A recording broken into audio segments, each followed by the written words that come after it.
Okay, I'm going to go ahead and call the meeting to order.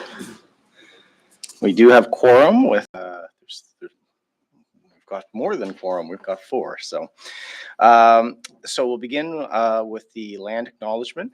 The Halifax Regional Municipality is located in Mi'kma'ki, the ancestral and traditional lands of the Mi'kmaq people. The municipality acknowledges the peace and friendship treaties signed in this territory and recognizes that we are all treaty people. Mr. Clerk, approvals of the order of business additions and deletions. Thank you, Chair. I can confirm I have not received any requests for additions or deletions. This is a special meeting agenda as well. Additions or deletions would require a 2/3 majority vote. Thank you. I'm assuming there's, welcome. I'm assuming there's no additions, deletions from members of council. Not seeing anything. All right, would someone like to move the order of business? Moved by Councillor Kent, second by Councillor Purdy. All those in favor? Aye. We have an approved order of business.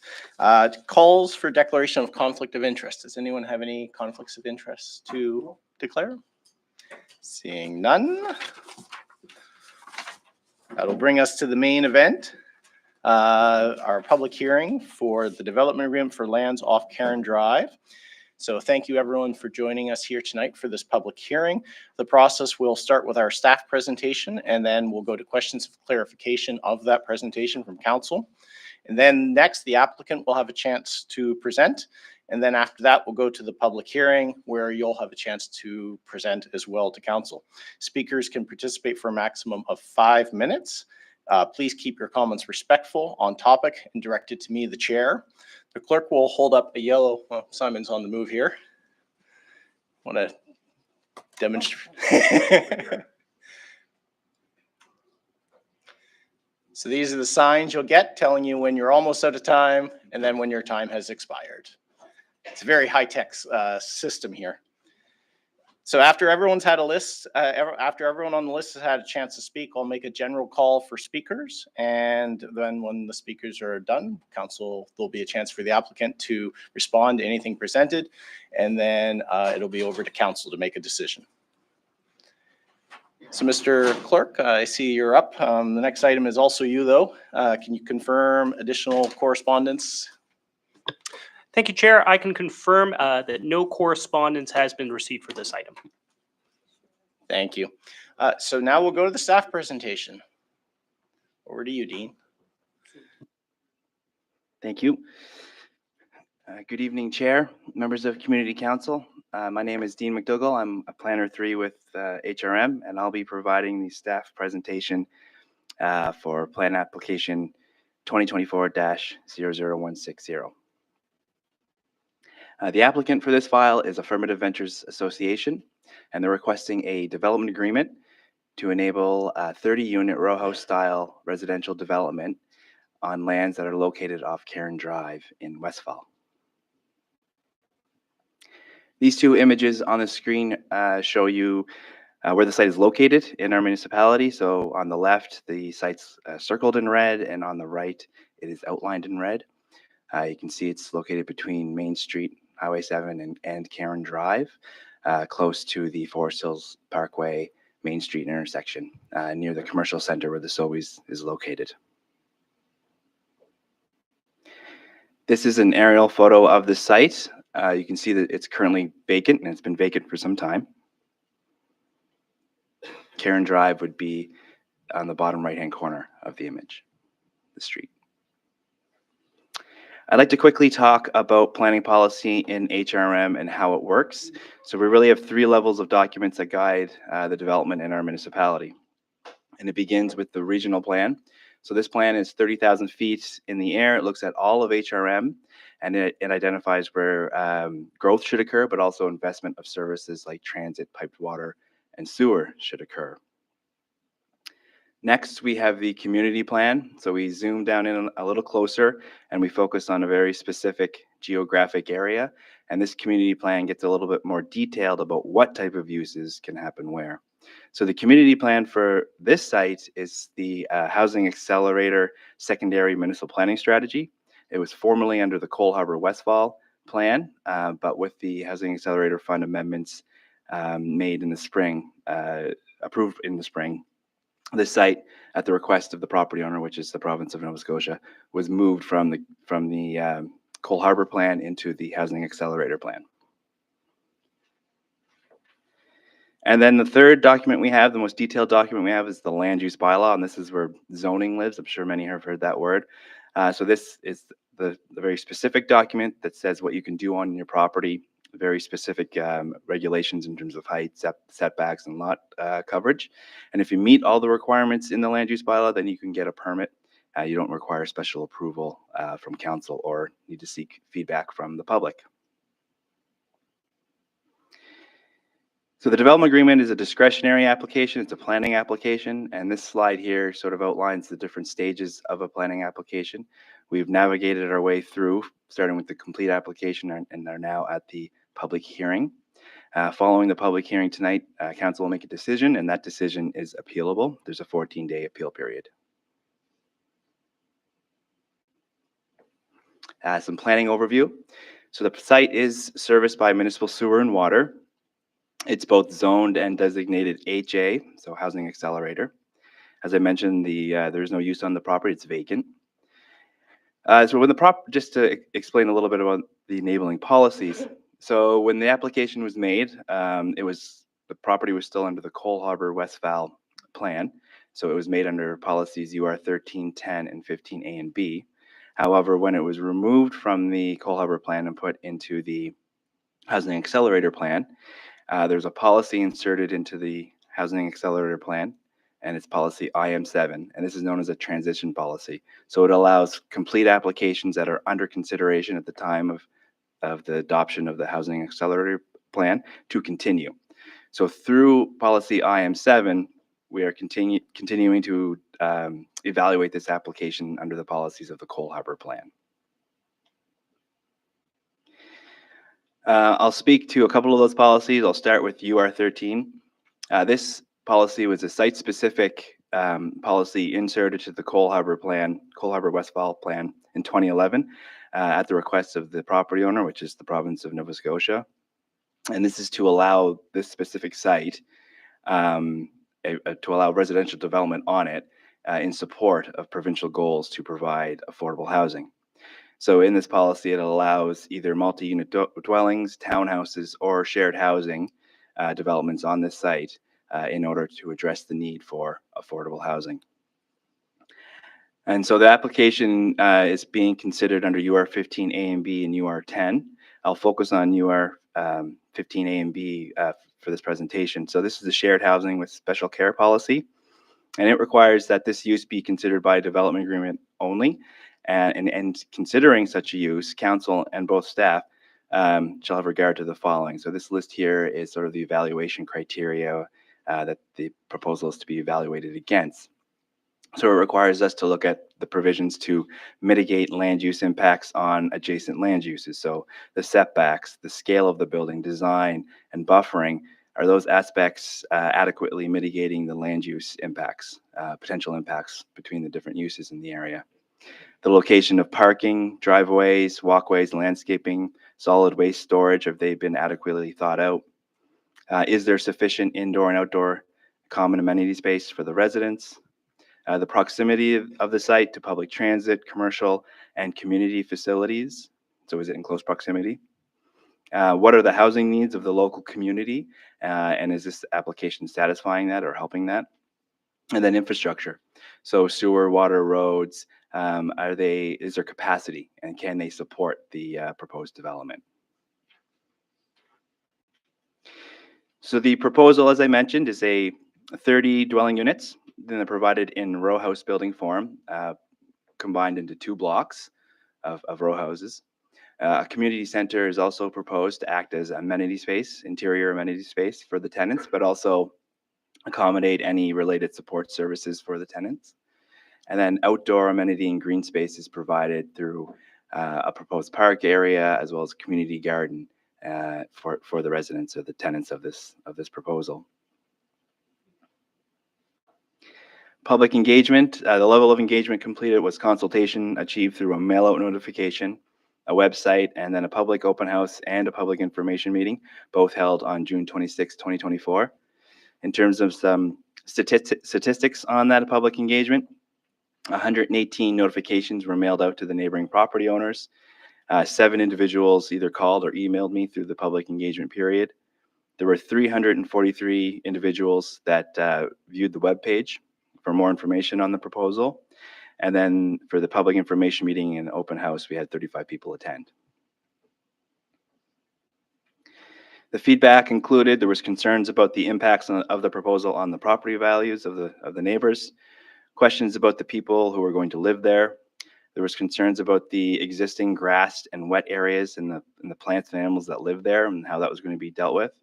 Concerns about traffic and parking on Karen Drive, and then questions about how the development will be buffered or defined to reduce or eliminate shortcutting to Main Street. So changes made in response to the public consultation. So the development agreement, the text of the agreement allows for a decrease in the parking spaces as shown on the plan, also a decrease in the driveway width. And the intent behind this is to increase the grass and landscape buffer between the development and the neighboring properties. Also, a mix of fencing and landscaping around the perimeter of the site. So there's flexibility built in to allow the property owner to discuss with the neighboring property owners about what they would like on the property line, be it fence or landscaping. And in some circumstances, there's some quite dense landscaping in place. So it's allowed that flexibility to permit those conversations to happen. Elements of the development agreement. So the development agreement addresses the following things. It allows a 30-unit development housed in 2 single-story row house buildings. There's controls on height and siting for the row house buildings as well as the amenity building. It permits institutional uses within the amenity building. This is to allow the support services. It addresses the requirements for the indoor and outdoor amenity space, sizing requirements, but also its location. There's controls on site access, location, and the requirements for vehicular parking. There's also controls and requirements relative to landscaping, fencing, screening, and lighting. It also requires that lock grading and erosion and sediment control plans are provided at permitting. A non-substantive amendment. So the agreement does have several non-substantive amendments, and a non-substantive amendment is a change to the agreement which can be made without a formal public hearing like we're having here tonight. So the development officer or community council could authorize this change by resolution. And so these things include changes to the parking and landscaping measures, changes to the agreement to allow minor changes in the layout and footprints of the buildings, but does not result in additional units. And both of these were inserted in there to just ensure that at detailed design, so when final lock grading is proposed and the applicant understands the grades and contours of the property better, if something in the agreement restricts how they want to put the building on there according to the measures in the agreement, then they can come back and correct that just to allow that change. And then the granting of an extension to the commencement and completion date of the development. So staff recommendation contained in the staff report was arrived at after a detailed analysis of all relevant policies in the regional and local municipal planning strategies. And so staff recommend that Community Council approve the proposed development agreement as set out in attachment A of the staff report. Thank you. Thank you for the presentation. I will now look to see if there's any questions or clarification from members of council. I do. Councillor Purdy. Thank you. And thank you for this presentation. So my question is, I have a couple questions. One is the traffic study. I noticed that it was only a 2-day duration or like a half day, full day, half day. So I thought they were normally like a full week. So just wondering why only 2 days for the traffic study for this development. Sewer capacity. So the other more recent development announcement on Broome Road, stirred up a lot of conversation and concern about sewer capacity in that area. Now, this is kind of up the road from that a little bit, but has that been looked into yet? Do you know kind of where that's going? And is there any potential conflict with the capacity? And also stormwater drainage, always, properties surrounding developments. This is the number one concern. They don't want any impacts to their property with flooding or drainage issues. So how is that going to be assured that the stormwater drainage is well taken care of? Thank you, through chair, to the councillor. So the traffic impact statement is normally done over a certain specific days. So they look at the peak hours. Typically, I'm not a traffic engineer, but when I do read the studies, the typical standard is just a couple days, sometimes okay. only one day, that they sit okay. there and review the traffic that's coming in. They do try to acknowledge that it's not a day like a holiday, right? To just try and get the real picture of the traffic that would be happening on the streets. So the traffic study for this application looked at the peak hours, which are 6 to 9 and 4 to 7 in the day. To accommodate that. So the analysis done by the traffic consultant, it was standard, and it was also accepted by HRM Traffic Services and Engineering. In terms of the stormwater analysis, there is a wetland on the property. And it's my understanding that they do have Nova Scotia environment approvals already in place to alter that wetland. And part of the requirements of HRM is that they have to do a stormwater management plan as part of the permitting process. So we're still in somewhat of the conceptual stage, pending tonight's decision. If approval is given, they move to the next stage, which would be the detailed design. And that's when they look at the contours of the property and are required to provide a stormwater management plan. And one of the main requirements of the plan is that they have to balance pre and post flows. So what that means is that the water coming off the site after the development cannot be any greater than how it is right now. All right, so that's to ensure. And often when a stormwater management plan is done, because the site is now engineered, it's actually improved more. So the flow coming off the site is actually less than what it would be today. There also is a significant stormwater management pond proposed for this development. So that's where the water will sit and hold it until it's ready to flow out of the site. So they've done preliminary work on that stormwater management already. In terms of the servicing, Halifax Water was involved in the reviews of this application, and they did not raise any concern whatsoever regarding the capacity of the proposed development on the existing system. They will have to reevaluate that at permitting, but that's a standard process because Halifax Water does not reserve capacity. So during the conceptual stage, they'll do an analysis. They'll raise flags if they need to, but no flags were raised for this application. Okay, thank you. Okay, next, Councillor Kent has a question. Thank you, Mr. Chair. I have a couple of questions.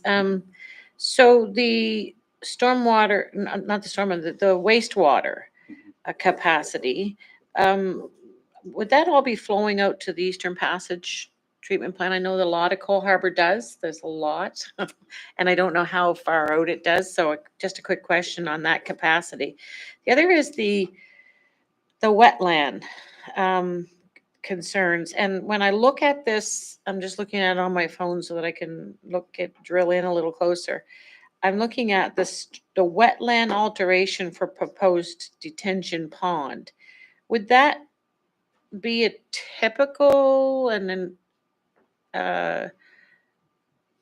use of wetland in general like that? I have not seen that before. And if in the detail, let's say this gets passed and you answer my question satisfactorily to me, is this changeable as well if in the detail plan? Can they come back and, although we might approve something tonight that says that holding pond is there, could they come back and change that along the way in the rest of the detail? So 2 questions on Sure, that one. thank you. Through you, Chair, to the councillor. I'll start with the stormwater. Yeah. They've done some preliminary work, so they provided a preliminary stormwater plan for this application. Mhm. So they've done some investigation into the grades and the current flow, and also the wetland itself. So that wetland isn't it's a man-made wetland. So I'm told from the consultant. It was created when the original subdivision around it was built.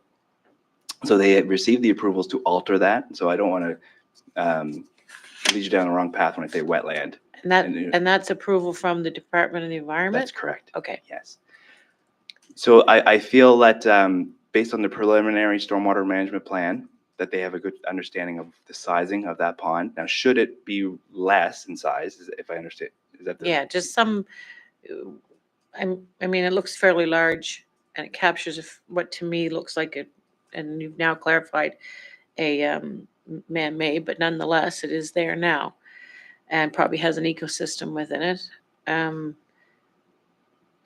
How much could they alter that in the detail if they chose to? Well, they would significantly alter it and they would rebuild it to a point of that so the water leaving the site can be managed. Okay.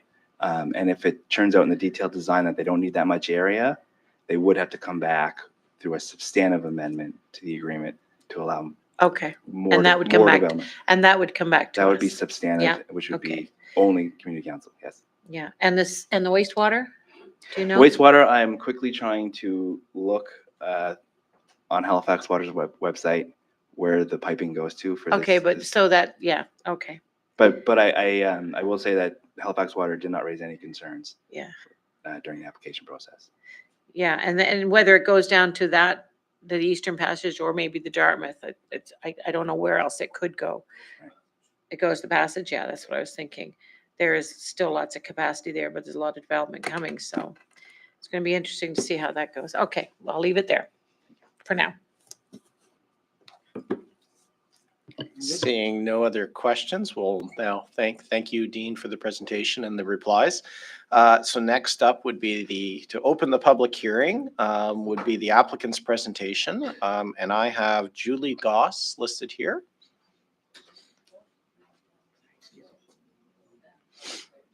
You'll have 10 minutes. And the floor is yours whenever you're ready. Okay, I don't have a picture on there, right? No, you have to use that one or that one. Okay, where's the mouse gone? Oh, yeah. Put the mouse up Right. there. There we go. Okay, perfect, thank you. Hi, good evening, thank you. My name is Julie Goss, and I'm represent Affirmative Ventures Association, and this is our project. I didn't put together a full presentation because we've done the presentation a couple of times already. I'm open to answering questions. What I did want to do was, this is the latest draft or a draft of the latest site plan. So the concept plan that council has before it and has been up to this point did not show as much detail as this plan does. So I wanted to go through the plan. I think I can answer some of the questions that have been raised. And then maybe just answer questions in general about the whole proposal. Is that good? Okay. Some of the concerns that the neighborhood had involved shortcutting through the property. So to mitigate some of these concerns, I'm going to try to do this. Now you'll have to excuse me. The whole property is fenced. You can see, and again, this is a draft site plan. It's not a final site plan. There's still work to be done on it. The whole property is fenced all around the property line. All right, all the way across, and then up through the driveway here coming on to Karen Drive. We've also established that we're going to need retaining walls put up. So there's a retaining wall. And again, this is all draft. This is not final. Coming along this side of the property here, if you just follow the mouse and down through the back end here. Because one of the big things was runoff from the neighbors on this end up here. There's a rather large slope going down the top of the property. And who was it brought up about flooding? Yeah, one of the biggest concerns we had was that once we put the retaining walls up, when we dug into the property, what was that going to do to the overflow or any potential flooding from, especially these neighbors on this end here? So what we've done a lot of research, and we found material, and please don't ask me for the details because I'm not technical, but we can get them to you. We've done a lot of research in regards to materials and the type of retaining wall that would go up. And it would be one that would it would keep the land back, but would also manage the drain off at the same time and redirect the flows and the runoffs from the top part of the property coming down off of that piece of land into our drainage system. Does that make sense? Into our runoff system. Over on this side of the property here, this is the retention pond. Now, this was originally, it's a man-made retention pond. And Councillor Kent, you're right. There is an ecosystem here now. There's animals and there's plants and whatnot have you. And I've actually had that discussion with some of the neighbors. Our plan is to maintain and or rebuild whatever it is we need to do to maintain that as it is. We may have to do some work to turn this in, and obviously we are going to have to do some work to turn this into what we want it to do and get it to do what it is we want it to do. But we want to either keep what's there or rebuild what we may have to destroy during the build. And we're really hoping to work with the neighbor. There's a neighbor who right here who is very involved in this part of the property. And I believe he's here tonight, actually. The gentleman is here tonight. And we've talked at the last meeting, and hopefully we're going to be able to work with the neighbors in this area to like I said, to maintain as much as we possibly can when it comes to, what lives there right now, both animal and, plants and trees.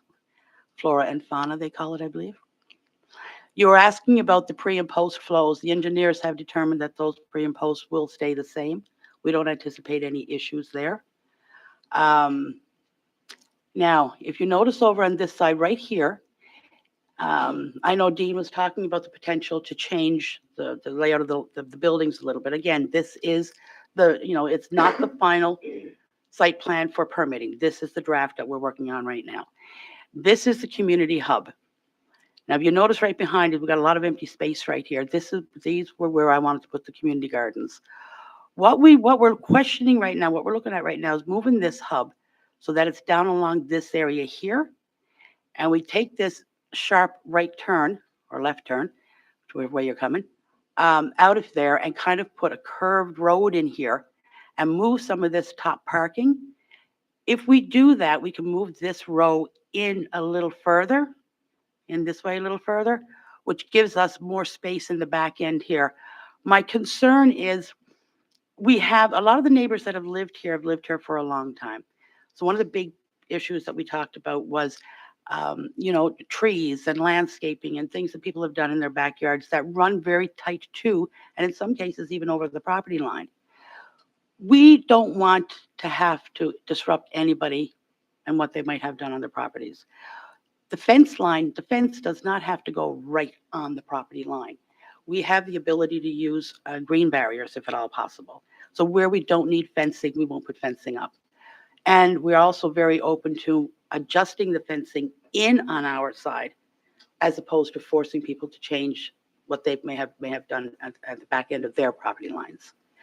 So even though the fence is right on the property line, we're open to moving it in or weaving it around different issues so that we can accommodate what needs to be accommodated so everybody is comfortable with the plan.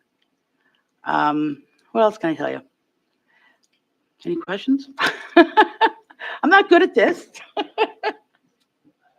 There is a bunch of questions of clarification. If you're done your presentation, we could move to that if you like. Sure, yes, please. Okay, I literally had all sides churn in, so I think I'm going to give it to the area councillor first, and then we'll go to you, Councillor Kent, and then you, Councillor Mancini. Okay, thank you, Julie. I do appreciate how accommodating you are being willing to be with the residents, because this is quite an impact for sure. My question is about the cul-de-sac up there. So I remember seeing an iteration of this, and there was a potential like right turn only onto Main Street and right turn in, and that was being looked at as a potential. So this up here. Yeah, so Okay. that cul-de-sac Yeah. there. So So there will be no exit onto Main Street now? Like, if is that that's the final? Yeah, there's no exit onto Main Street. Coming out onto Main Street, you can't do a left-hand turn No. safely onto Main Street. No. The only way to come off, come out of Karen Drive or this property, I apologize, I've always called it the Karen Drive property since we started the project. But the only way to come out of here to use this is come out this way, come onto Main Street, and with a right-hand A turn right turn only. Yeah. But there's no lights there. The lights are a little further up Yeah. Main Street. Yeah. So, yeah, we are, the main entrance and exit would be right here, right out into Karen Drive. So then the Main Street, that's going to be blocked off, so it won't be open for emergency vehicle access or anything. It'll be blocked off? gated. It will be open to emergency access only. Okay, that's Yeah, what I yeah. wanted to. And there'll be a walking path, Okay. just a small gate area to be able to walk through there Yeah. out onto Main Street. Oh, okay. The anticipation is, we've worked with a lot of tenants, through our other projects. And most of them, we have a 10-unit apartment building now, and I think we have 2 tenants that have vehicles. We don't anticipate the need for a parking spot for every Right. house. So we're not anticipating high traffic. No. But I can't say definitively that we're not going to have high traffic. We have to anticipate for, at least 30 vehicles. Don't expect it, but we have to anticipate it. Okay. Perfect. Thank you. You're welcome. Councillor Kent. Thank you, Mr. Chair. So I have a few questions. Can you tell me more about the fence? Is this typical of the kind of project that this is, that there would be an entire fence around the entire parcel? It just seems almost a little institutional to me. Yeah. And will it stay after everything's complete? So that's one. The retaining walls, I assume that you're doing this because the parts of the parcel is higher than where you've got it. And these retaining walls, it'll be really important, I think, and if you can comment on this at this stage, maybe you can or can't, on what that would look like behind someone else's property. The retaining walls come in various fashions, and I can envision some like are on Forest Hills Drive, that the big gate, fenced gate rocks inside of that would be difficult, I think, for many. And so just a comment on that. In some of the photos that were in the presentation, this land has been unused for a very long time. I assume there's a lot of vegetation, trees, all of that. And it would not be unreasonable for, and I expect we'll hear from some folks on it possibly, is tree retention. A parcel like that, it's hard to fathom the potential for that many trees to go away. So what's your plan there I'm asking this for the trees throughout the project, because I've had experience at some of the projects that I've in District 3 that the plan will be to reinstate trees. Reinstating trees means years of growth to get to what was potentially behind someone else's property. And then there's the environmental piece, the ecosystem that's currently there as well, right? So lastly is, in these cases for your project, what is the definition of affordable? How is that going to work? Okay. Okay, I'm going to try at the beginning and see if I can remember. Yeah. The fence line. I'll start with the fence line. On this map, this plan, the fence line goes all the way around the property. Okay. Now, that being said, we're not putting a fence all the way around the property. Well, it'll be a combination of fence and green barrier. So we want to maintain as much of the green, of the trees, of the bushes, as we possibly can. We don't want to flatten the place. That's the last thing we want to do. So as much as we can maintain, we will. When you're looking at the back end of people's properties, you're right, there's a lot of greenery there. We don't need to park a fence in there, a retaining wall and then a fence and then have the greenery there at the same time. We're okay with leaving the greenery there. I've spoken to a lot of the neighbors, or a few of the neighbors, and I've spoken to a lot of them, but a few of them do have concerns with older trees that were planted, years ago. And you're right, the property hasn't been used in years. And this might sound a little silly, but I've actually asked the neighbors to go out and tie a big old yellow ribbon around the tree they want to keep. And I'll make sure that that tree don't come down. We're concerned not only about the privacy and of the neighbors. We're also concerned about the privacy of the people living in these townhomes. They're entitled to that privacy as well. It's nice to look out your backyard and see nice green trees and green bush and flowers in the spring and birds in the in the fall like they are now. We want to keep that. There's decks going on the back of these houses, small decks, but decks where people can go out and sit down and enjoy a fall evening. It'd be nice if they went out and sat down and they saw nice greenery, nice trees. There's no guarantee. I can't guarantee. I don't think anybody can fairly sit here and guarantee that we are going to not have to take down some trees or destroy some green areas. We are going to do the minimal that we need to do. That's why this row of housing right here, I want to move it forward this way a little bit more, because I think it's really tight coming along this line here, the back. That's why I want to look at redoing this layout here, this corner of the property, so that I can move these out this way a little bit and allow for more space behind them, because doing that will help maintain more of the greenery. Right now, that space is going to be very tight. Could we do it? Yes, but it's going to be very tight. The retaining walls will sit, there's a heavy slope on this property, on this top end of this property, sloping down into the property. So the retaining walls are going to sit below, like the neighbors up, for instance, up here. I don't believe they're going to see a great big, huge, ugly wall in their backyard. There's a slope going down, so the retaining wall will sit, I don't know how to say this the right way. Say the slope is coming this way, the retaining wall is going to sit down below probably the top of their property anyway, right? In the most case, and in the worst case. We don't want a big old ugly wall put up there, so we are looking at some good materials, decent materials that would offer the stability on the land, to be able to hold the land back, and at the same time allow for the drainage, and then redirect the drainage. I'm not even sure I'm using the right terms here. Dean, am I using the right terms? But yeah, this is engineer work, not mine. But water drains, and we don't want it building up behind the back of the wall. So my question to my engineers was, water drains off the neighbor's properties down to the wall. How's it getting out into our system so that we can direct it where it needs to go? Excuse me. And their answer to that was the material used in the wall. Okay? Exactly what that material is, I have no idea, but I'm sure that'll all happen during the permitting process, right? Yeah. Those details will be ironed out there.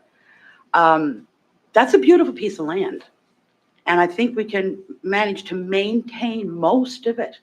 Can we maintain 100% of it as it sits right now and still do this project? I'm not going to sit here and say yes, because I don't think it's possible. But what we do have to destroy to build the property, we will rebuild and do our best to bring it back. In the meantime, the engineers, my contractors, they're all under strict orders. You see a yellow ribbon, you don't touch that tree, right? We see something, or Julie goes on that property, or anybody from our organization goes on there and says, don't touch that, don't touch it. Unless it has to be dug out for those foundations to go in. And at this point, I don't think it needs to. At least my engineers are telling me we're good to go. Maybe we can get to the affordable question? I'm sorry, yes, I do have a tendency to ramble, don't I? Not rambling. I forgot about the affordability one. Okay, the easiest answer to that is this. Affirmative Ventures works with lower income individuals. We've done housing for the last 20 years of the 32 years Affirmative Ventures has been around. Affordability, we work with a lot of people, or most people we work with, I should say, are between that $18, $25 an hour range, $20,000 to $40,000. In today's rental market, people can't afford $1,200, $1,400, $1,600 a month rent. The rents on 20 of these units are $595 a month. On 10 of them are $750 a month. Our target are working individuals who are making 3 or 4 times that amount of money. So that range between the $15, $18, $25 an hour. The reason we're able to rent for that price is our cost price. These units are being built for just under $267,000 per unit. That's an amazing cost price in today's market. We're able to do that. We're able to rent at the $595. Our debt service right now is $12 20.4%, I think our total debt on it is. The rest is forgivable money that has been funded through the various government levels of government, municipal, federal, and provincial. So we have, I mean, it's all public knowledge anyway, we have an $8.2 million project that has, Do we have one? I'm sorry. Uh, So does that help with the affordability question? Yeah, actually it does. Okay. Yeah, yeah. Thank you. Councillor Mancini. Thank you, Mr. Chair. Actually, Councillor Kent asked many of the questions I had, but I'm looking to have you, Julie, to elaborate a little bit. You alluded to affirmative ventures. I think it's important, even though this has been shared at the public information meeting. Could you give us a higher level of what affirmative ventures does, and not only specifically to this project, but overall? I can, very quickly. Can you get closer to your mic too, please? How's that? That's better. Oh my God, I can hear myself. Yeah, do it. Speak loud. Okay. Affirmative Ventures is 32 years old. It's a nonprofit organization. We work with people who are working towards living independently, working towards full independence, and who are living with mental health. We work with mental health consumers. 20 years ago, and we work in the area, it was started for employment. So we offer employability skills programming, a program, a way to work program. We do on-job training. We own several social enterprises which offer the training, on-job training for people coming through our programs. And we offer paid community employment through those social enterprises. Currently, we own 8 social enterprises, and money generated, revenues generated from the social enterprises reinvested back into the organization for further development programs, et cetera, et cetera.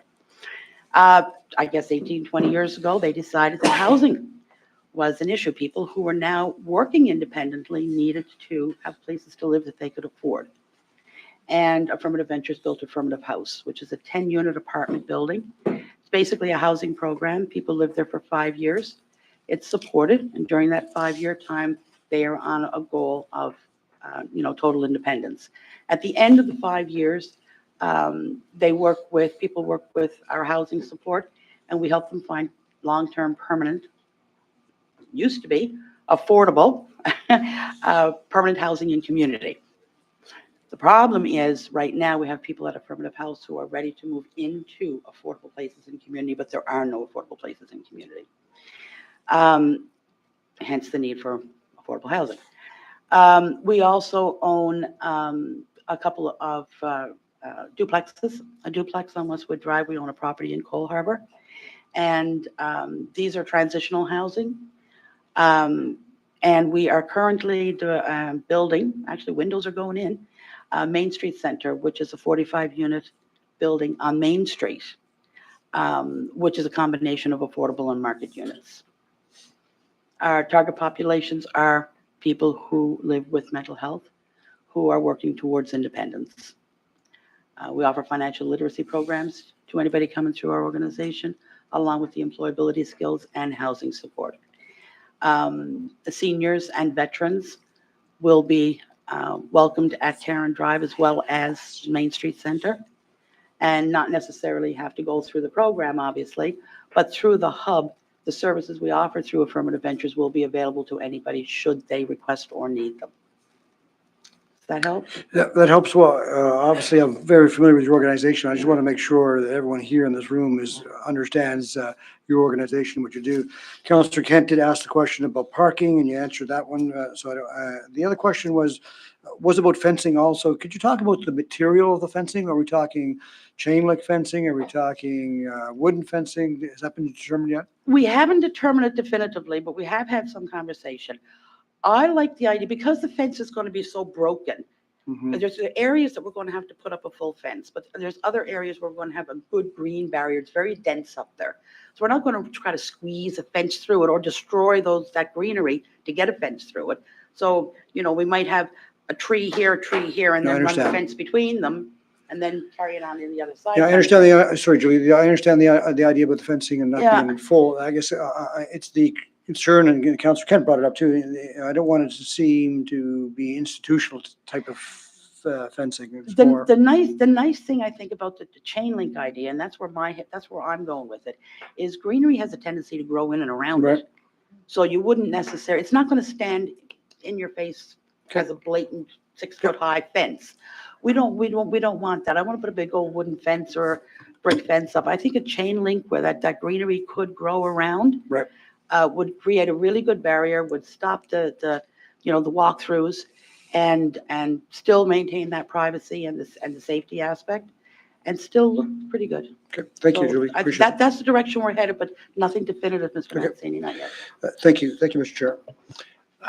Counselor Purdy Thank for you. a second. Yep, second. Another question, Julie, just on this development, could you tell us who the demographics you're targeting to live in this particular development are?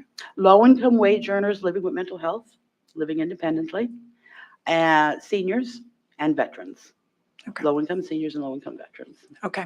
And how many units are dedicated for the demographics? We're tagging 10 of each, 10 for each, Okay. but we're not gonna, put ourselves into that slot. If we have 12 seniors and 6 veterans and then 14 mental health consumers, then that'll be the breakdown. So it's really all about who needs what when. But the plan is to kind of go third, 10, 10, 10.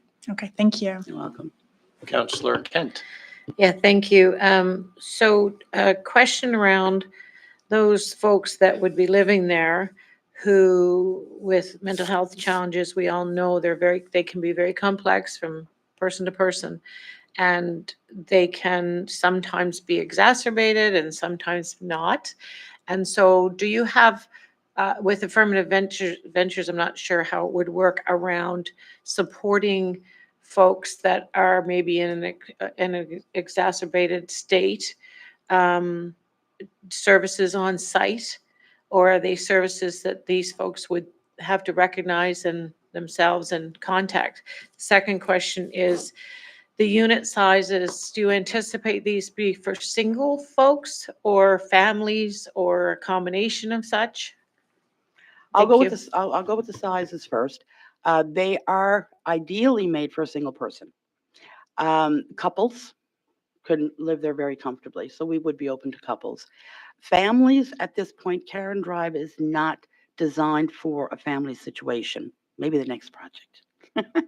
Maybe the next project.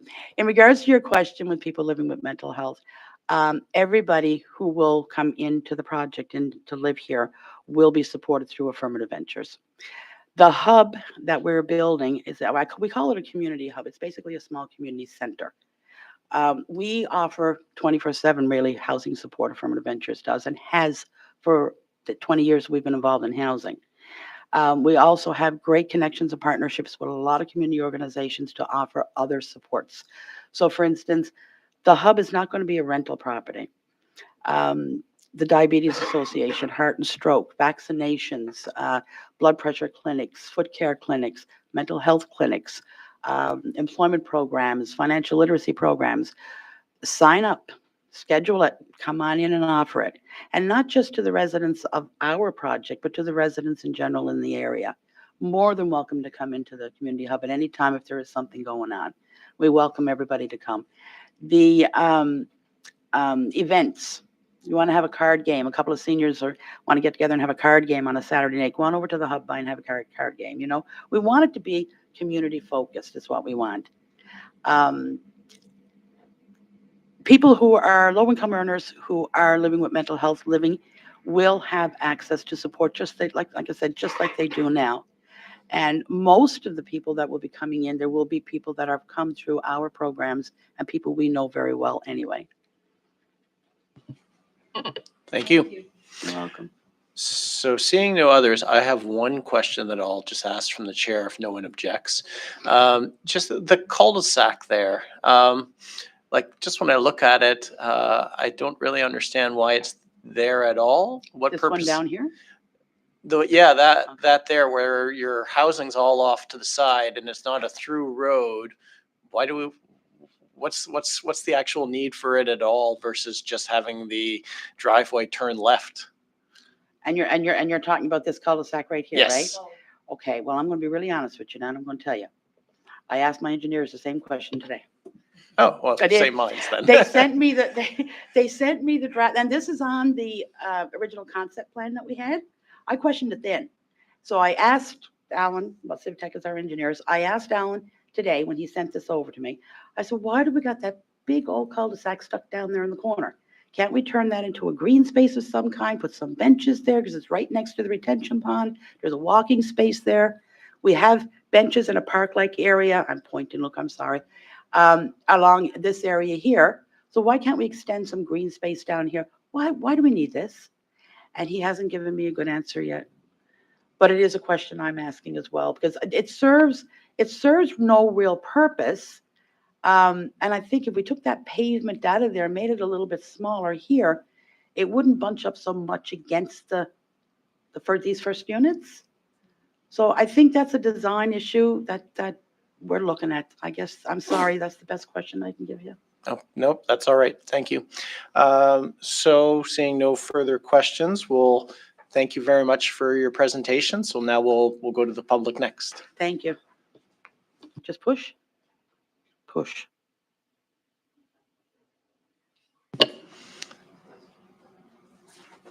Okay. Simon, where do you want the public? If you don't mind, maybe coming up to this microphone here that is on and just these ones. Okay. So with that instruction from our clerk, what I'm going to do is I'm going to start calling the names who've signed up in advance. And once I've gotten through those names, then I'll make a general call and we'll just use that seat just right there. So the first person on the list is Jamie Alders. Oh, well, it's on this, but sometimes people, yeah, you are by far not the first person to have made that mistake. It happens literally every single time. So I'll go to name number 2 to see if you wish to speak or whether it's an attendance sign up. Nicole Johnson? It's the sign up. Okay, so we do not have anyone signed up in advance. Okay, so now what I'll do is I'll call for any members of the public who would wish to speak to this tonight. This is your opportunity. Would anyone like to come forward and address this? Would anyone like to come forward and speak to this? Third and final call, your last chance. Yeah? Is this a question or a inquiry? I have a kind of an inquiry. So the way that you don't get a chance to ask questions, but you can ask a question, and then the way we typically do it is then members of council can then pick up your question and ask it of staff, or the applicant can address it if they choose to speak to that. Because they get to wrap up. So you can ask a question and we'll probably get you an answer, but it's just not going to be an immediate. It won't be. My name's Ann DeRoche, and just your community too, for the record. Okay. I grew up on Hillsborough, Karen, like just above there. My mother's still there, so I'm basically half living there. To do with the traffic, he said, I believe it was, I forget how early in the morning till 9 o'clock, and then from 4 o'clock till 7 o'clock. However, coming down Hillsborough, down to the said lights, you have high schools there. John Stewart from over there. It's a thoroughfare just from Cole Harbour. The school is let out like 20 to 4, and there is all the school traffic. So they're taking the estimate. They're doing the traffic survey before a lot of the traffic. So I'm wondering, like, couldn't they do it like for a few days, the traffic that school's in, and do it a few days, not just when people are working, like, you know, the 5 o'clock and the 8 o'clock people. It's also a school zone. So we have a lot of buses coming down. So if they could redo the traffic study on it to see if anything changes. Okay. Okay, thank you for your feedback, and I'm sure someone will ask about that when the planner or the applicant comes back up. Thank you. Would anybody else wish to speak to us tonight? Would anyone else wish to speak to us tonight about this matter? Third and final call. So technically, you're not allowed to come back up, but you didn't use your whole time, so I'm going to allow it. You were very quick. You didn't use 5 minutes. Someone did mention like I said, I lived on Hillsborough all my life, and someone mentioned that swamp or the water was made after the subdivision was there. That was always a swamp. When they changed the entrance to the subdivision, it was really bad because the road was under the water. They tried to drain that water into Lake Loon in under the number 7. So I'm not sure where the water is, where they ended up, because my brother, he got stuck right in the middle of it back when he was younger and kind of made a few phone calls and he wasn't pleased. And they said that they couldn't drain it over to Lake Loon because the property person over there wouldn't let them go through their property to drain it. So that was always a swamp. Even before, like, because the other entrance came down from Memorial. So I just saying that was always wet, a wet spot. Hey. Okay, thank you very much. Would anyone else wish to speak tonight? Actually, do have a question now. Okay, please come forward. Your name and community for the record. Jamie Alders, Cole Harbour.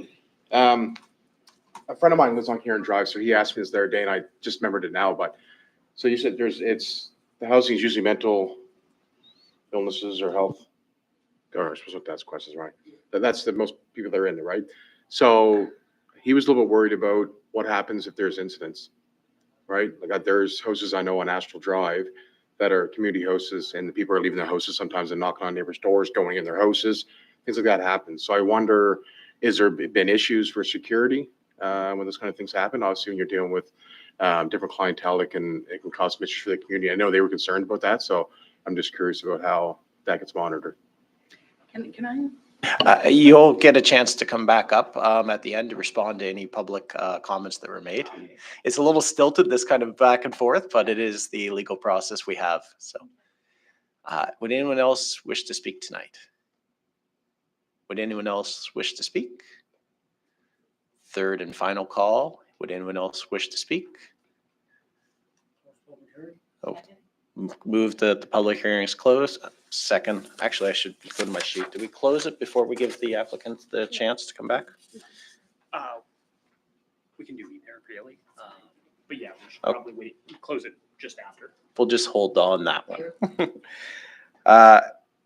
So if I'm in the right spot here, the next thing would be the applicant would have a chance to come back up and respond to any comments that were made by the members of the public as you see fit.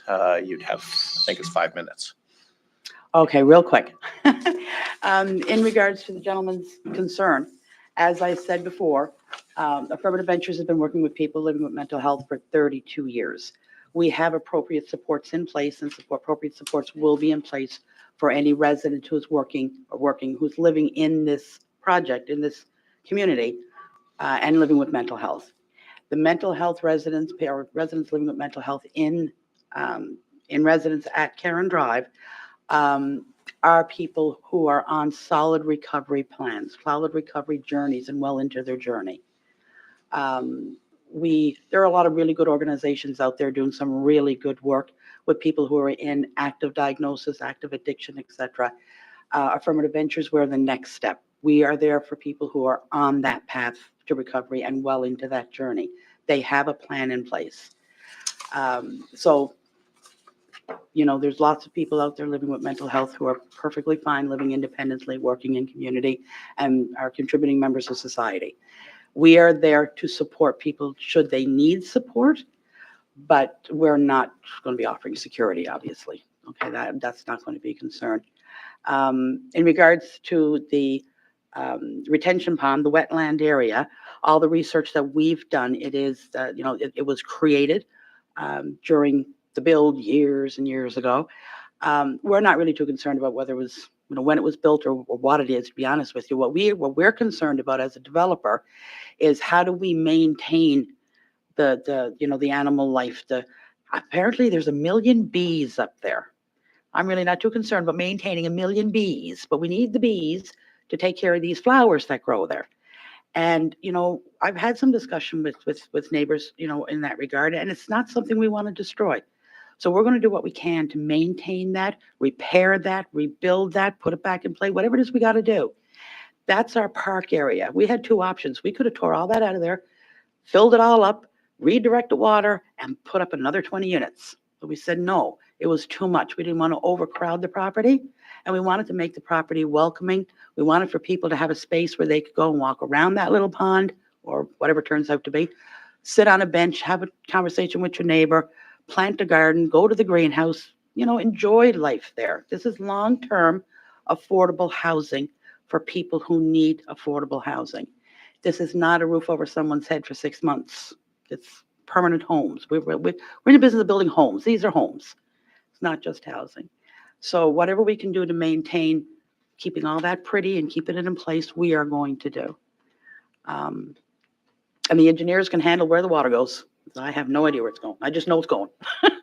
So I hope that helps a little. Thank you. So now we'll go back to the motion that was put forward to close the public hearing.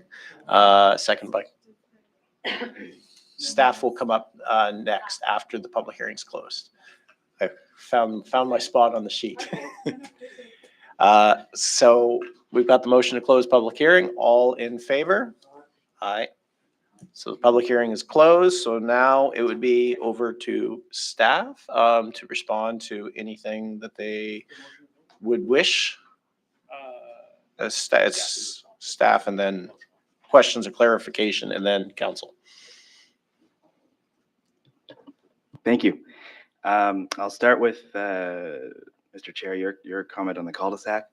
It was required for emergency services and waste management to adequately have given space to back out. However, we've written flexibility into the agreement to shrink that in size once you get to detailed design. So all of the roads are able to be reduced in size once the detailed design comes. But that was the initial response from HRM for the bulb requirement. In regards to the traffic, so I've got the specifics on the peak hours. So in the morning it's 7 a.m. to 9 a.m. and then the afternoon is 4 to 6 p.m. I don't know the bell schedule for the school in question. Depending on it, if it doesn't hit both, it will most likely hit one of them. If it ends at 3 o'clock, it obviously won't meet the 4 to 6 p.m. peak, but it would hit the morning one. And regarding the traffic analysis, the Karen Drive, the study found that it was significantly under capacity. So there's it's almost at 50% capacity. So even if there were traffic counts missed, there is a lot of room for that traffic to be accommodated, that missed traffic to be accommodated within the capacity of the street. And this development itself, in regards to what's existing, it would be very minor.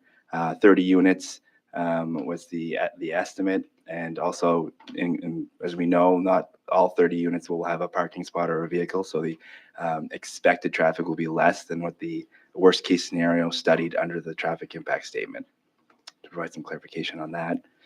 The stormwater pond, I will definitely rely on the local expertise over my own regarding the history of that stormwater pond.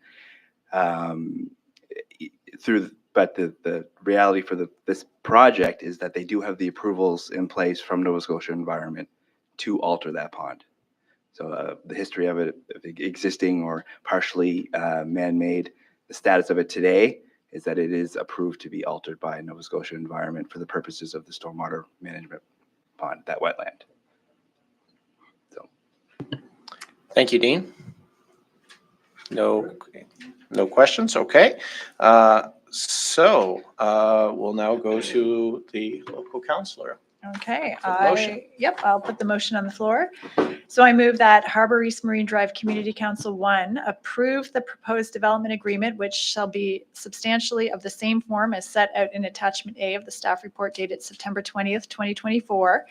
And 2, require that the agreement be signed by the property owner within 120 days or any extension thereof granted by council on request of the property owner from the date of final approval by council and any other bodies as necessary, including applicable appeal periods, whichever is later. Otherwise, this approval will be void and obligations arising hereunder shall be at an end. So moved.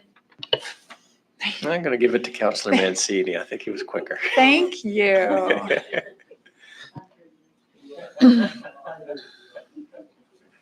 Go ahead, Councillor. Thank you. Okay.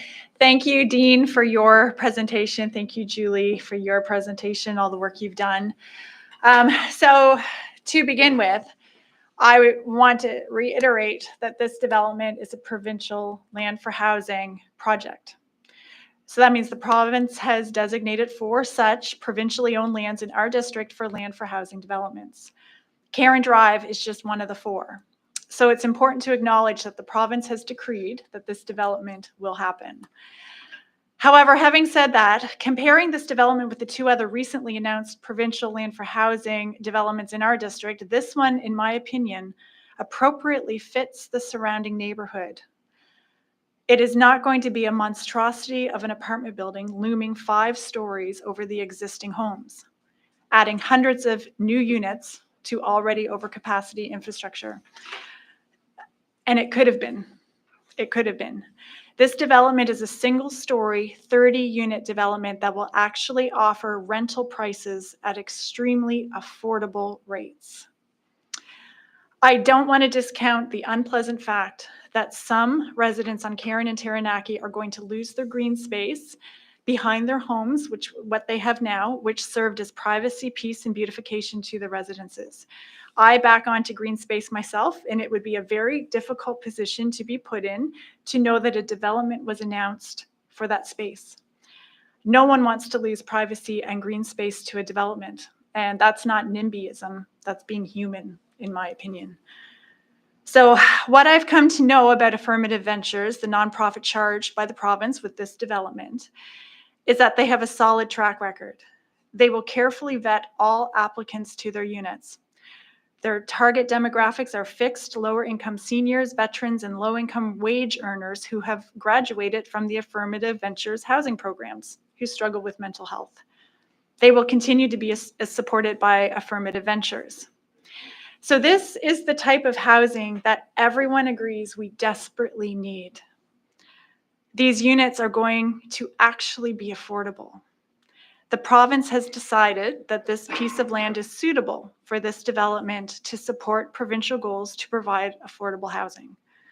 This development size also fits the community in a much more reasonable way than some of the other proposed provincial land for housing initiatives in our own district. And Julie even added tonight in her presentation that they could have added 20 more units, but chose not to retain park-like green space. So these decisions I always find difficult, these public hearing decisions, because I want to side with, residents who are concerned about this, and but this type of development is desperately needed in our city. So I am going to be voting in favor of this development because of all of the reasons I listed. And just want to thank you, Julie, for really intending, and I believe you're going to try to be a really good neighbor. Yeah, I believe that. So thank you, folks. So I hope that we get your support tonight for this development. Thank you. Thank you, Councillor Purdy. Councillor Mancini, and then Kent. Thank you, Mr. Chair. First of all, I want to state quite clearly, I have the utmost respect for Affirmative Ventures. I'm very familiar with this organization. They have properties in my district. Julie alluded to the one that's under construction right now. And the work that they do is remarkable. We need more Affirmative Ventures in our municipality. When I look at this project and I look at the fact that it's not, they've expanded their scope of people that they help, looking at seniors and looking at veterans. Obviously, the focus is the low wage earners with mental health. And I understand the one question was brought up at the PIM about at the public information session meeting about who the residents are. And it's unfortunate in this day and age that, when we hear the word mental health, there's a stigma still attached to it. I believe there's people in this room that most likely have issues with mental health. but are living normal lives. And so it disappoints me, and that's no disrespect to the gentleman who brought it up for his friend, but that it still exists, that we hear those words and we visualize something that which is not here. This is an organization that are helping. I've met some of these residents, and they're people. They're great people, and I understand the question being asked, but it's unfortunate that we still live with that stigma. These residents, as Julie stated, are residents on solid recovery journey.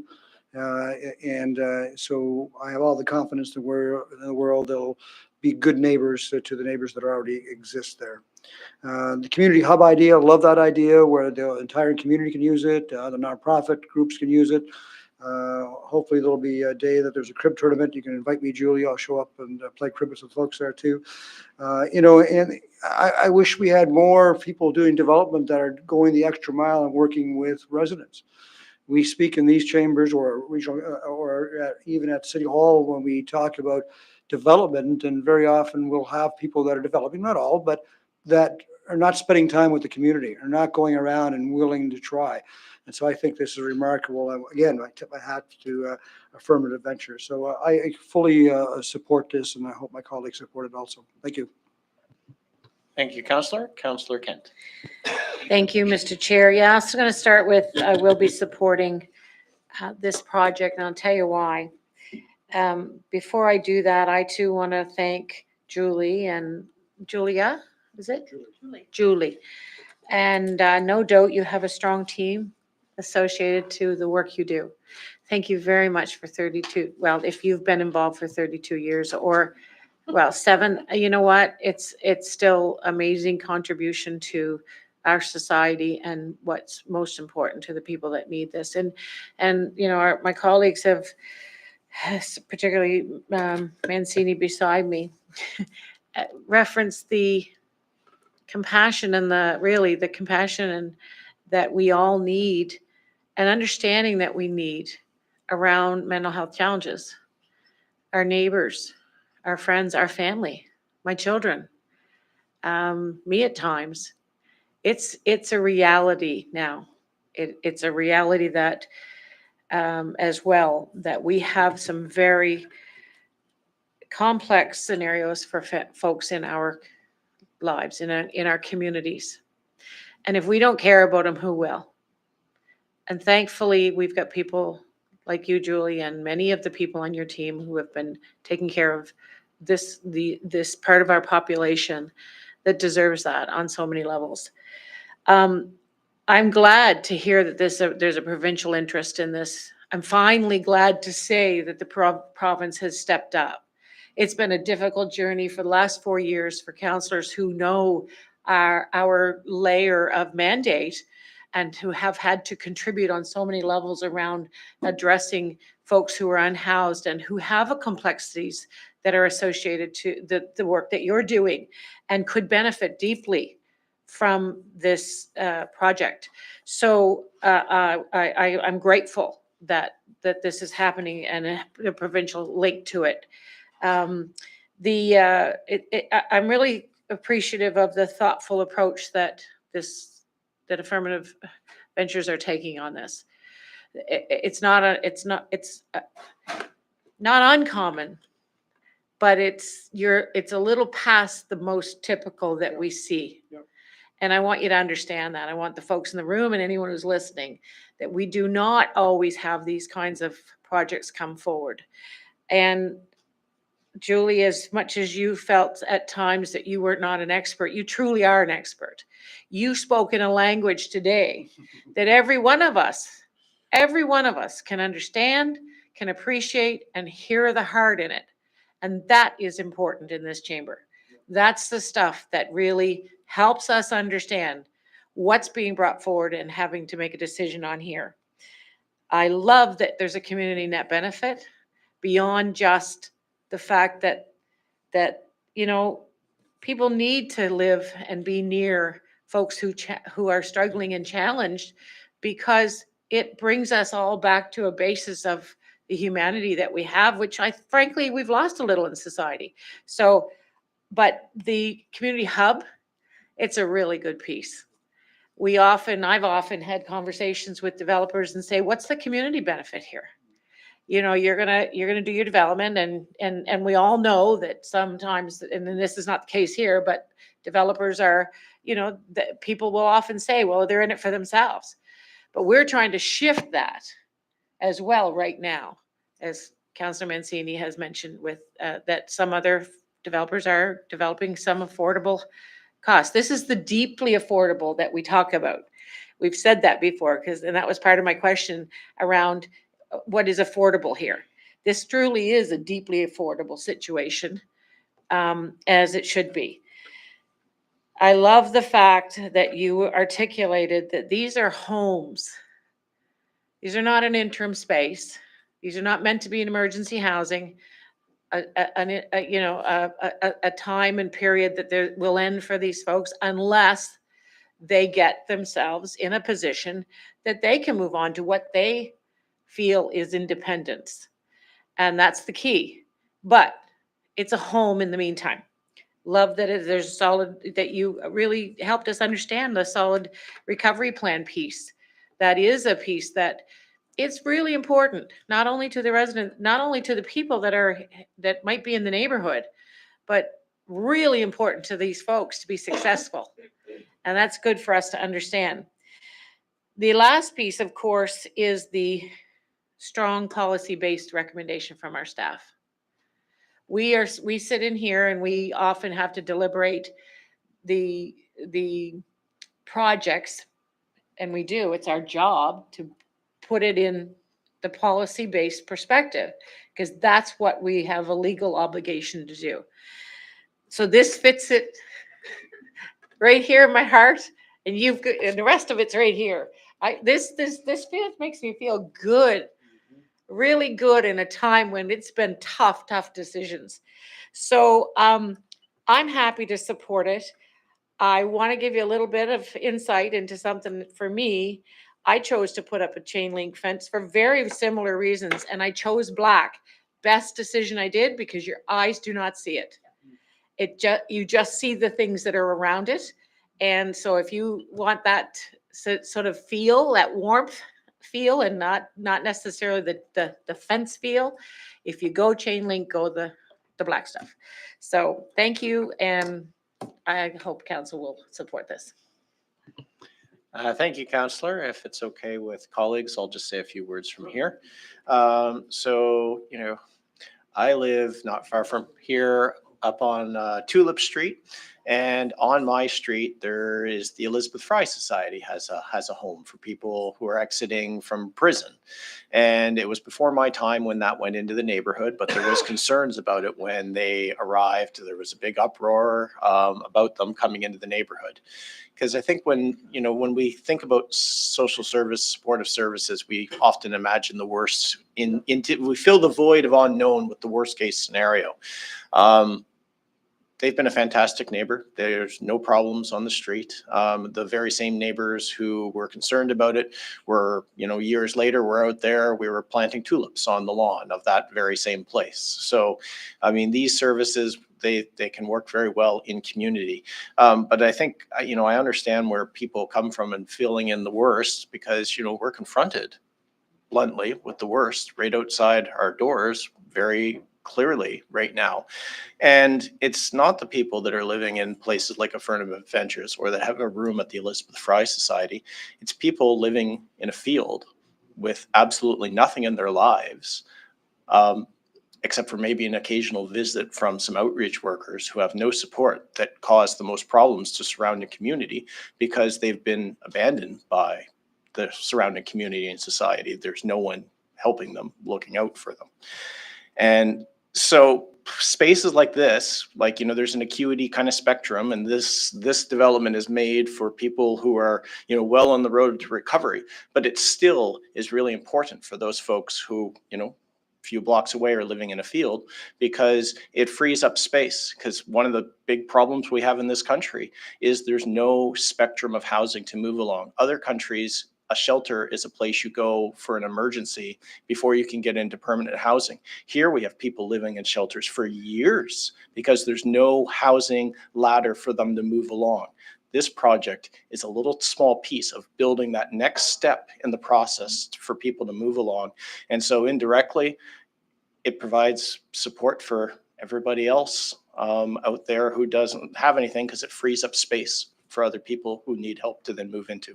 So I'm fully in support of this project, and I don't think, I think it'll, in my heart, I think it'll be like the Elizabeth Fry Society on my own street. In time, that community hub will be an asset for the community, and the worst case scenarios that I think we can imagine are not going to come to pass. So I wish you good luck in your project, and I will support it. Thank you. Question has been called. All those in favor? Aye. All those opposed? That was unanimous. Thank you. Thank you very much. Thank you. So we'll move along to our next item. Do we want to take a 5-minute? Okay, 5-minute break, and then and I mean 5 minutes.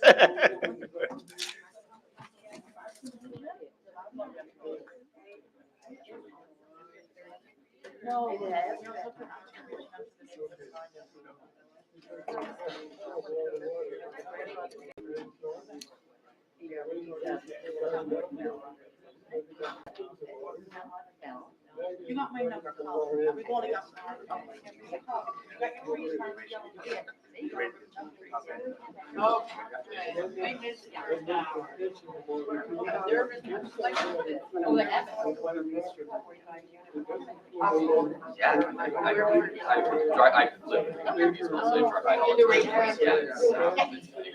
Okay, I learned a lot of it.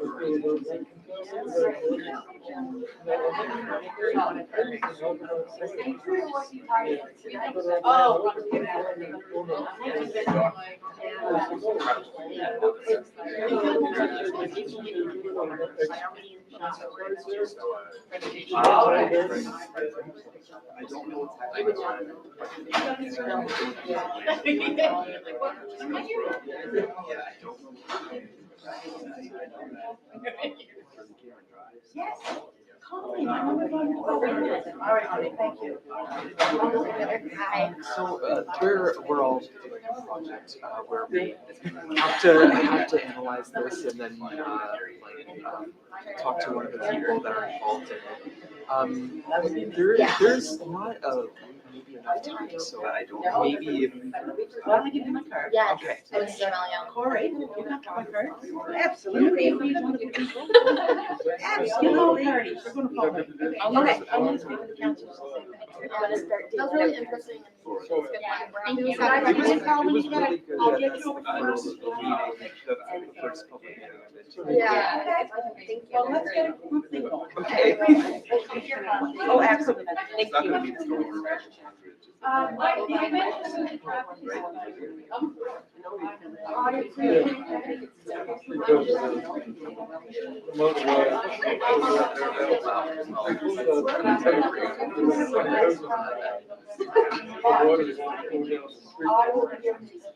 And it's gonna go into that pond, and it'll fill it up a bit. I'm part of with the representing the other application. It's just yes, it was previously approved, but there's some minor changes to. So the building.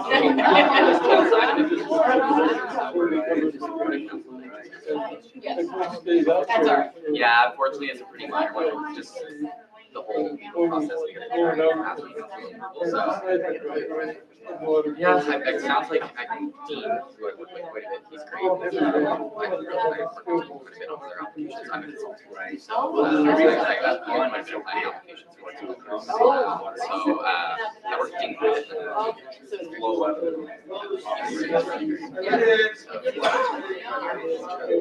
I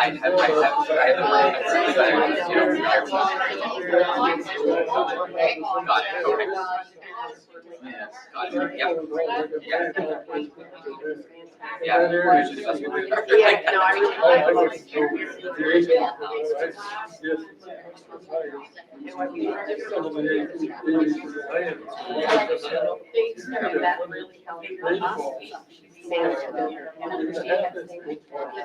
were there, and now it's been awesome. And they came. And that's what I was trying to get.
Land all over Hillsborough, all around the park.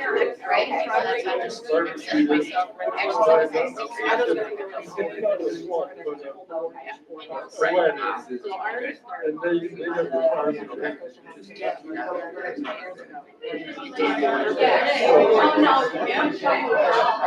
We'll fill that up.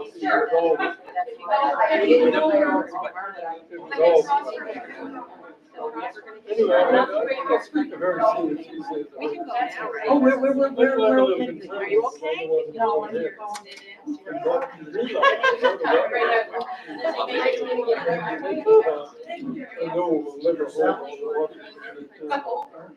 Now, and then it comes, we have that, so then they put it in the swamp. Great. My darling, we will talk. Well, you got a minute now. They're going to be starting up again. But you got my phone number. All right, I'm gonna call things back to order since it's been 5 minutes. Okay, so the next item on our agenda is 4.1.2, amending development agreement for 2 Montebello Drive. So I could read the same thing, but I think you've all heard it here. Staff presentation, developer, keep comments to me. Simon will raise the signs when your time is up. Everything we just did. So we'll start with the staff presentation. Oh, do we have any correspondence for this item?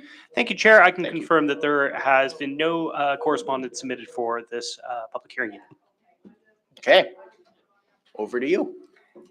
Hello and good evening. My name is Ardalan Sharegi and I am the planner assigned to planning application 2024-00648. It's a substantive.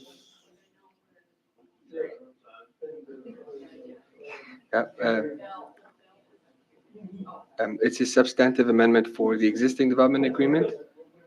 Sure. No problem. I think you're good now. Okay, good. Yeah. A substantive amendment to the existing development agreement pertaining to 2 Montebello Drive in Dartmouth.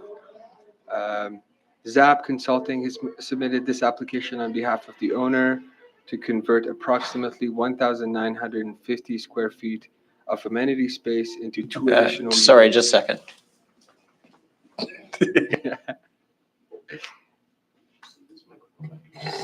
Okay, thanks. That's much better. Better than one. So ZAP Consulting has submitted this application on behalf of the owner to convert approximately 1,950 square feet of amenity space into 2 additional units within the existing 42-unit 6-story apartment building. No exterior changes have been proposed as part of this conversion. The property is a corner lot. It's located on the southeast corner of the Waverly Road and Montebello Drive intersection and has an approximate frontage of 62.5 meters on Montebello Drive and 50.2 meters on Waverly Road. The 6-story building is currently under construction. The subject property is zoned R1 and is surrounded by predominantly residential uses to the east, in addition to some commercial uses around. The site abuts Tim Hortons to the south. Planning at HRM consists of 3 levels of planning documents. The regional plan, which is a high-level document that guides where development, growth, and investment in city services should occur. Next, we have community plans. These plans focus on a specific area and contain details on where development should occur. Community plans often contain enabling policies which allow council to consider certain uses through a planning application.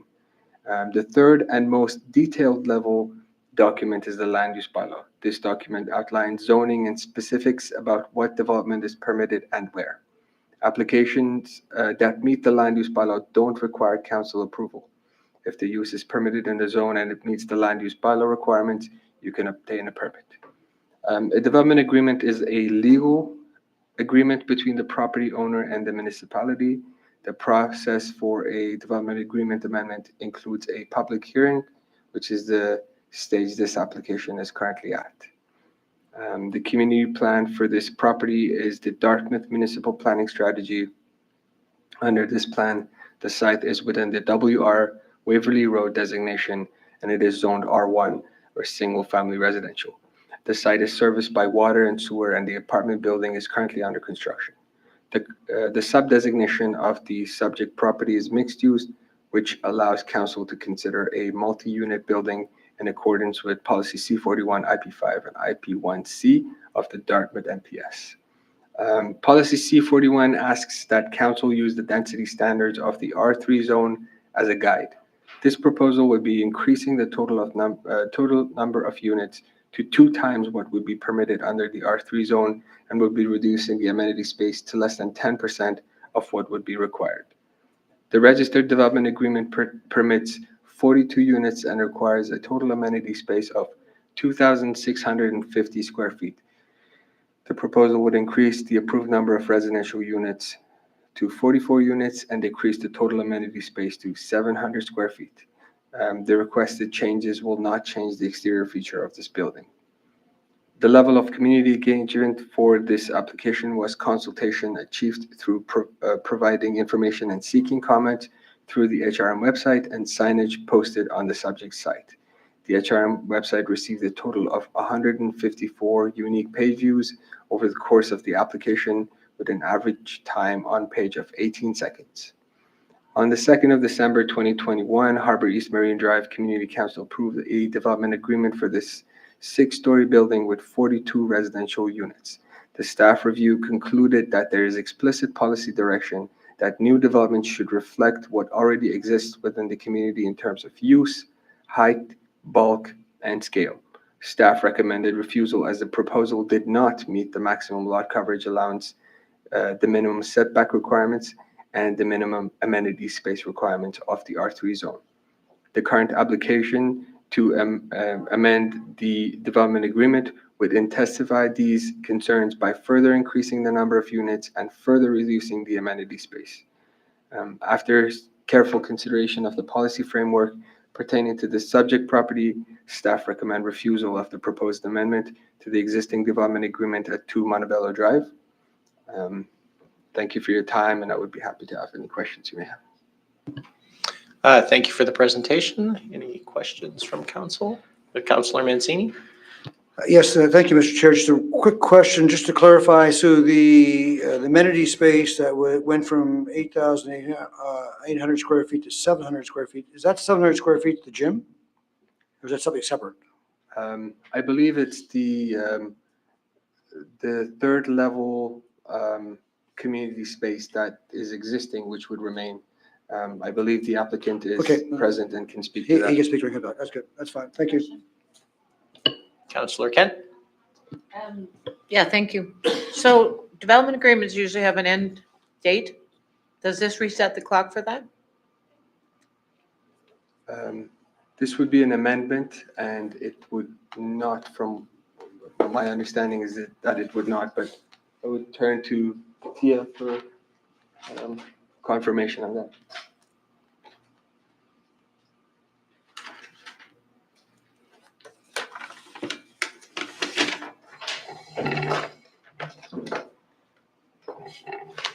Good evening, Council. Thea Langell, Manager of Planning Applications, through you, Chair, to Council. The the amended agreement that's in front of Council for your consideration would not change any of the commencement or completion dates. It is just amendment for your consideration for the number of units. Thank you. Another question. One other second go around, Councillor Mancini. Yeah, thank you, Mr. Chair. Just to clarify again, so when the first reading came forward, the staff recommendation was not to approve the changes to amenity, but today, what we're talking about, what's in front of us is in fact to approve what's being proposed. Is that correct? Did you want to take that? Through the chair, we have consistently been recommending refusal of this use, as it is not in line with. But that's not what the motion states. That's because we defeated at first So, but the reading. motion, so the staff are maintaining, I just want clarification, the staff are maintaining the refusal, but the motion that will be put on the floor is to accept the applicant's. Yeah, just want to clarify. Yeah. Thank you. Yeah. Okay, next up, we'll open the public hearing. So this would be Connor Wallace for the applicant. You're welcome to come forward and give a presentation at this time. You have 10 minutes. But Thank you this very isn't much. your first rodeo either. Thank you very much, through the chair to council. I don't have a formal presentation for tonight. I know there's some questions that Councillor Mancini brought up.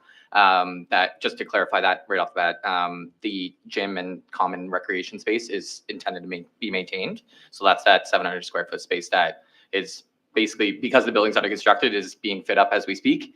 The subject of this application is previously allocated amenity space on the 6th level is being requested to be converted to 2 additional residential units. So yeah, I think that's the general request around this. There's not any other aspects to the agreement that we're proposing to change, even in relation to completion dates. The project is substantially under construction right now. They are in the interior of the building. This is just a matter of what's happening with inside the walls and that minor increase in the units. I do respect staff's opinion, not only through this process, but through the process we went through 3 years ago.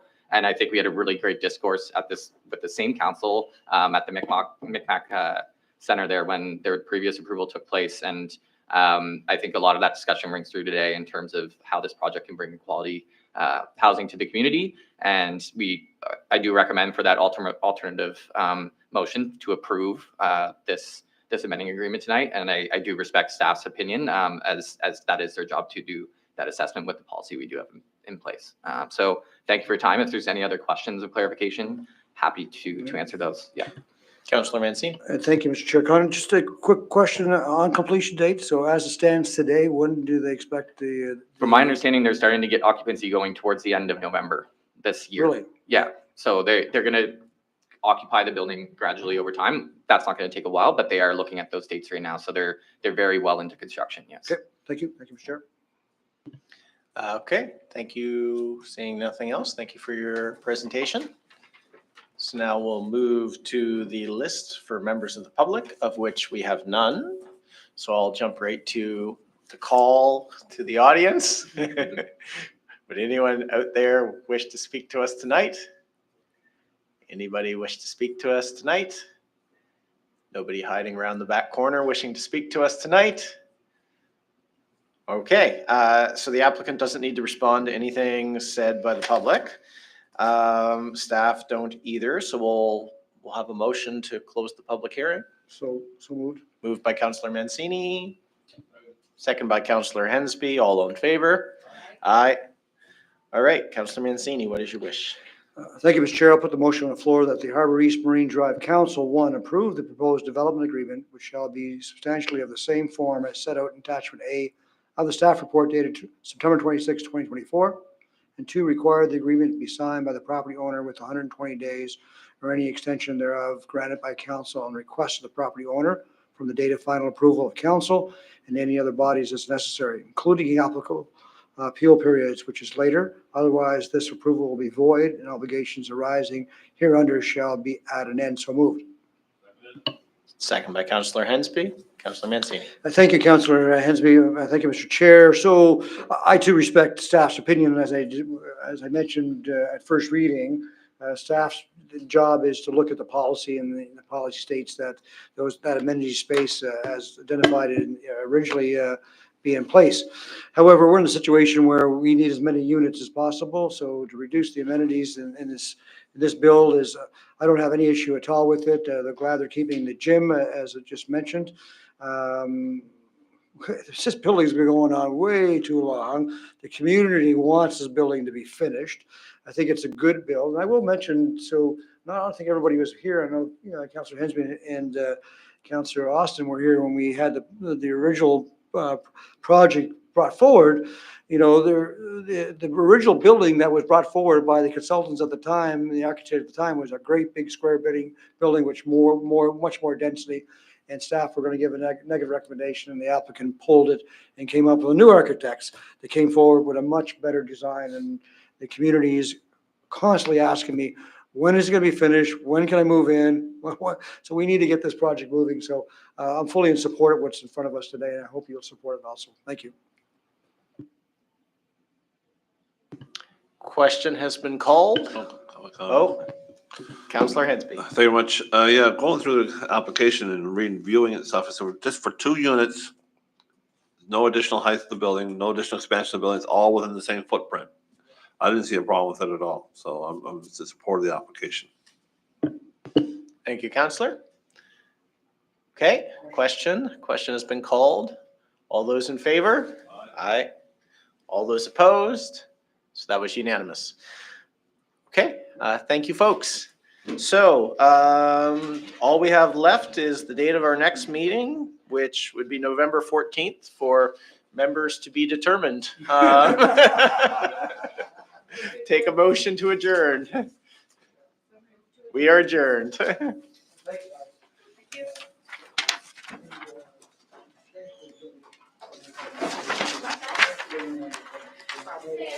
Yes.